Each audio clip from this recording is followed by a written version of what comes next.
حضور علیہ الصلوۃ والسلام حضرت ابراہیم علی نبینا وعلیہ الصلوۃ والسلام کی اولاد میں سے ہیں۔ جب حضور علیہ الصلوۃ والسلام کی عمر مبارکہ 6 سال کی تھی تو حضرت آمنہ جو آپ کی والدہ ہیں، والدہ مائدہ رضی اللہ تعالی عنہا، اس دنیا سے تشریف لے گئی۔ ابھی حضور کی عمر صرف 6 برس کی تھی۔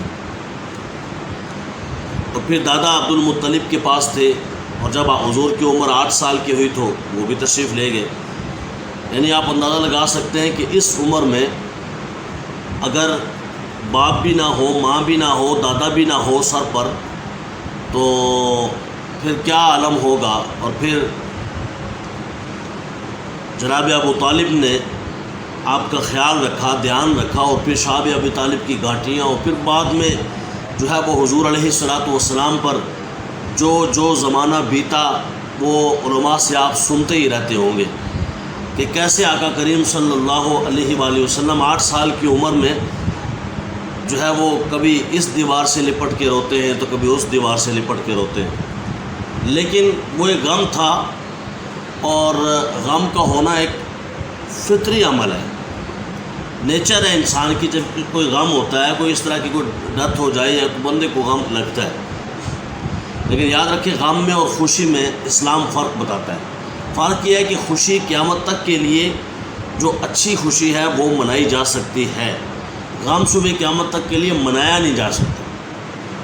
غم کا ہو جانا اور بات ہے کہ جب کسی کی یاد آئے، مثلا کربلا کی یاد آئے اور ان واقعات کو سامنے رکھا جائے تو رونا یہ بھی فطری عمل ہے، تو اس میں حرج بھی نہیں ہے۔ لیکن باقاعدہ دن رکھ کے منانا کہ اس دن ہم باقاعدہ روئیں گے، پیٹیں گے، یہ اسلام میں قطعاً جائز نہیں ہے۔ برکیف حضرت حلیمہ سعدیہ رضی اللہ تعالی عنہا رضائی والدہ ہیں، اور حضور اتنا ادب اور اتنا احترام فرمایا کرتے تھے کہ ایک مرتبہ حضور کی بارگاہ میں ایک عورت تشریف لائی، حضور نے اس کو تحفے تحائف بھرپور انداز میں دیے، بڑا احترام اور ادب کیا، کھڑے ہو کر استقبال کیا۔ ساری کائنات جس کے استقبال میں کھڑی ہوتی ہے وہ اس عورت کے استقبال میں کھڑے ہو۔ صحابہ نے پوچھا یا رسول اللہ، یہ کون عورت ہے جس کے استقبال میں آپ کھڑے ہوئے، اتنا احترام کیا، اپنی جگہ پر اس کو جگہ دی، پھر اس کو جو ہے وہ تحفے تحائف کے ساتھ اس کو بھیجا، یہ کون تھی؟ کہا یہ حلیمہ سعدیہ تھی، میری رضائی والدہ۔ تو جب رضائی والدہ کا یہ احترام ہے تو حقیقی والدہ کا احترام کیا ہوگا؟ یعنی حضور نے یہ بتایا، حقیقی والدہ کا بھی احترام بتایا۔ عصر کی نماز کا وقت تھا، حضور علیہ الصلوۃ والسلام تشریف فرما تھے، تو حضور نے ارشاد فرمایا کاش عشاء کی نماز کا ٹائم ہوتا، میں فرض نماز پڑھا رہا ہوتا، تو کاش میری ماں کو، حضرت آمنہ رضی اللہ تعالی عنہا، میری ماں زندہ ہوتی اور اس کو مجھ سے کوئی کام ہوتا، اس کو یاد آتی کہ میں اپنے بیٹے سے یہ کام ہے میرا، تو وہ چلمن سرکاتی، کیونکہ مسجد نبی کے بالکل ساتھ ایسی کھڑکی میں کھلا ہوا ساتھ ہی گھر تھا، حجرہ مبارک تھا، حضور رہتے تھے، تو وہ مجھے بلاتی، محمد بیٹا ادھر آؤ، تم سے کوئی کام ہے۔ تو حضور فرماتے ہیں قسم ہے رب کعبہ کی جس نے مجھے پیدا کیا، میں نماز چھوڑ کے اپنی ماں کی بات سنی۔ جب حضور علیہ الصلوۃ والسلام اپنا یہ کردار اور سیرت بتا رہے ہیں تو مجھے اور آپ کو اپنے والدین کا کتنا احترام کرنا چاہیے یہ خود ہی سوچ سکتے ہیں۔ حضور نبی دو عالم صلی اللہ علیہ وآلہ وسلم کے 4 شہزادے تھے، حضرت سیدنا قاسم، حضرت سیدنا طیب، حضرت سیدنا طاہر، حضرت سیدنا ابراہیم رضی اللہ عنہم اجمعین۔ یہ حضور کے شہزادے تھے۔ 3 جو پہلے ہیں نا حضرت ابراہیم کے علاوہ، یہ حضرت خدیجہ الکبریٰ رضی اللہ تعالی عنہا کی اولاد میں سے ہیں، اور چوتھے جو حضرت ابراہیم ہے یہ حضرت ماریہ رضی اللہ تعالی عنہا کی اولاد میں سے ہیں، یعنی ان کے صاحبزادے تھے۔ لیکن ظاہر ہے کہ 3 تو ظہور اسلام سے پہلے ہی تشریف لے گئے، اور جو حضرت ابراہیم تھے یہ ظہور اسلام کے بعد زندہ رہے، موجود تھے، لیکن بالغ نہ ہوئے، بالغ ہونے سے پہلے ہی دنیا سے تشریف لے گئے۔ اس کے علماء نے بہت ساری حکمتیں بیان کی ہے۔ ایک حکمت یہ بھی ہے کہ اگر بالغ ہو جائے تو پھر نبی کا بیٹا پھر نبی ہی ہوگا، تو چونکہ حضور خاتم النبیین ہے تو یہاں اینڈ کرنی ہے، یہاں اینڈ ہو چکی ہے، یہاں خاتمہ ہو چکا ہے، بس مور لگ گئی ہے کہ خاتم النبیین محمد رسول اللہ ہے، تو اب بعد کسی نبی نے ہونا نہیں، تو لہذا اولاد بھی جوان نہیں ہوئی۔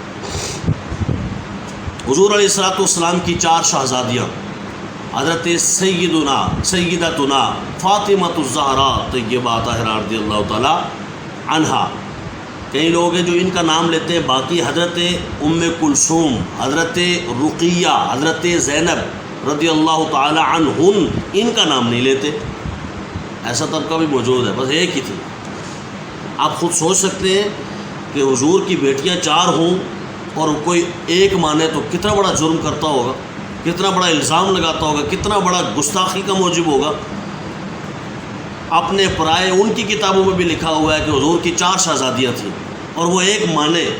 آپ اندازہ لگائیں نا، اگر آپ کی 2 بیٹیاں ہوں اور کوئی کہے نہیں جی آپ کی ایک بیٹی ہے، وہ تو آپ کی ہے ہی نہیں، آپ کے دل پہ کیا گزرے گی کہ ایک بیٹی مانی جائے اور آپ کی دوسری کا انکار کیا جائے، تو اس سے کیا خیال گزرتا ہے، آپ اندازہ لگائیں۔ تو حضور کے صاحبزادیوں کے حوالے سے کوئی یہ کہے تو کتنا بڑا بے ادب اور گستاخ ہوگا کہ حضور علیہ الصلوۃ والسلام کے دل پر زخم لگاتا ہے، حضور علیہ الصلوۃ والسلام کو ناراض کرتا ہے کہ حضور کے صاحبزادیاں 4 ہیں، حضرت فاطمۃ الزہرا کی بہنیں باقی 3 ہیں، اور ان کو نہ مانا جائے تو سیدہ فاطمہ کے دل پہ کیا گزرتی ہوگی، اور دیگر صحابہ اکرام علیہم رضوان کے دل پر کیا گزرتی ہوگی کہ جب اس طرح کی باتیں کی جاتی ہوں۔ اللہ کریم حیا نصیب فرمائے اور ہمیں شہزادیوں کے بارے میں ادب و احترام کا لہجہ اختیار کرنے کی توفیق عطا فرمائے۔ حضور علیہ الصلوۃ والسلام کی پھوپھیاں مبارک کی تعداد یہ 6 تھی۔ حضور علیہ الصلوۃ والسلام نے چاند 2 ٹکڑے کیا، یہ آپ نے سنا ہوگا کافی مرتبہ۔ جبل ابو قبیس پہ حضور علیہ الصلوۃ والسلام چڑھ گئے۔ اصل میں یہ واقعہ کچھ مختصر عرض کر دیتا ہوں۔ یوں ہوا کہ ابو جہل مانتا نہیں تھا، اصل میں جانتا تھا، اس سے عتبہ شیبہ اور دیگر لوگوں نے آ کے کہا، اس کے ساتھیوں نے، کہ ابو جہل ابھی ہم بند کمرے میں بیٹھے ہوئے ہیں، الگ بیٹھے ہوئے، سچ بتانا کہ یہ محمد جن کی تم مخالفت کرتے ہو، ہم سے کرواتے ہو، سارے لوگ ہم کرتے ہیں مخالفت، کبھی کیا کرتے ہو، کبھی گڑھے کھودتے ہو ان کے راستے میں، کبھی کانٹے بچھاتے ہو، کبھی کیا کرتے ہو، یہ سارا کچھ ہم کرتے ہیں، لیکن کیا ہم الگ ہیں، آپس میں ہیں، آپس کی بات ہے، وہ سچے ہیں کہ نہیں؟ کہا واقعی آپس کی بات ہے، ہیں تو وہی سچے، پر ہماری سرداری ہماری ماری جاتی ہے، ہم سردار جو ٹھہرے، ہم کیا کریں، اسے کیا معلوم تم کیا سردار ہو، تم کیا سردار ہو۔ ان کے نوکروں کا عالم یہ ہے، حضرت بلال حبشی رضی اللہ تعالیٰ عنہم، کہ جو غلام ابن غلام ہے، ان کا عالم یہ ہے کہ حضور سے جڑ جائیں تو جنت میں ان کے چلنے کی آواز آ جاتی ہے۔ حضور فرماتے ہیں سب سے پہلے جنت میں یہ جائے گا کیونکہ جس سواری پہ ناکا پہ میں بیٹھا ہوں گا اس کے لگام بلال کے ہاتھ میں ہوگا۔ سبحان اللہ۔ تو حضور علیہ الصلوۃ والسلام کے حوالے سے ابو جہل کروائیاں کرتا رہتا تھا۔ ایک یمن کا بادشاہ تھا جو بڑا منصف مزاج، دیانتدار، ایماندار آدمی تھا، یعنی اس حوالے سے کہ وہ سیدھی سادھی اور سچی کھری بات کرنے کا عادی تھا۔ اس کی عادت تھی وہ مکہ شریف آتا تھا اور غلہ اناج تقسیم کیا کرتا تھا غرباء میں، مساکین میں اور مستحقین میں۔ ابو جہل نے جب دیکھا کہ وہ بادشاہ آیا ہوا ہے تو اس نے اس کے ساتھ ایک سیٹنگ کی، ایک میٹنگ کی۔ اس نے کہا کہ آپ دیکھو یہاں پہ آ کے غلہ اناج دیتے ہیں، آپ کو پتہ ہے یہ لوگ کدھر جا رہے ہیں؟ کہا کدھر جا رہے ہیں؟ کہا یہ لوگ تو محمد ایک نیا رسول اپنے آپ کو کہتا ہے، میں رسول بن کے آیا ہوں، نبی ہوں، یہ تو اس کی طرف مڑے جا رہے ہیں، آپ ان کو غلہ اناج دیتے ہیں، آپ کا کوئی اور دین ہے، دھرم ہے، مذہب ہے، اس کا کوئی اور دین دھرم مذہب ہے، آپ کیا کرتے ہیں یہ؟ اس نے کہا اچھا کیا کہتا ہے؟ کہا کہتا ہے میں سچا ہوں۔ کہا اچھا چلو ٹھیک ہے میں بھی جا کے دیکھ لیتا ہوں۔